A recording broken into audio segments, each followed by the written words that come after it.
Magandang araw sa lahat, welcome po ulit dito sa atin channel ang Biyahe y Comida. Maraming salamat sa lahat ng nag-subscribe indeed.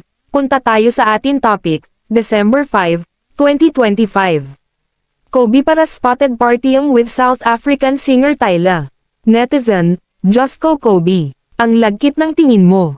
Usap-usapan ngayon sa social media ang mga kuhang video ng basketball star na si Kobe Paras habang nasa party katabi ang award-winning South African singer-songwriter na si Tyla. Kuha ang mga video sa after party ng We Wanna Party Asia Tour concert ni Tyla sa Pilipinas noong Miyerkules, December 3, 2025, na ginanap sa isang bar sa Bonifacio Global City sa Taguig. Sa video na in-upload ng isang netizen, makikita ang tagpong halos pagdidikit ni na Kobe at Tyla. Sumasayaw-sayaw pa ang singer na nagpasikat sa kantang, Water, habang lumalapit sa pwestong kinaroroonan ni Kobe na nakatayo malapit sa DJ's booth.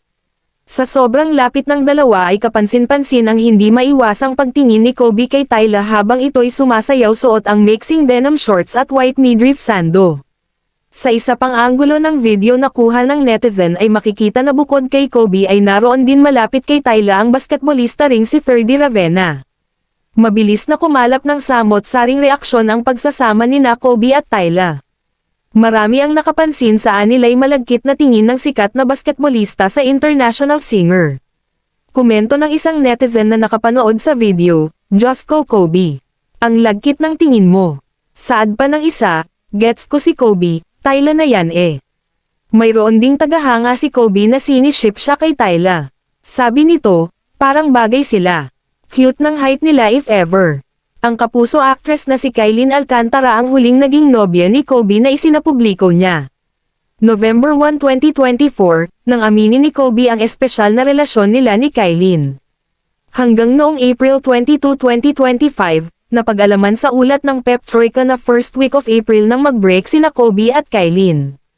E-follow ang Instagram ni Tyla, i-click ang mga link sa description box.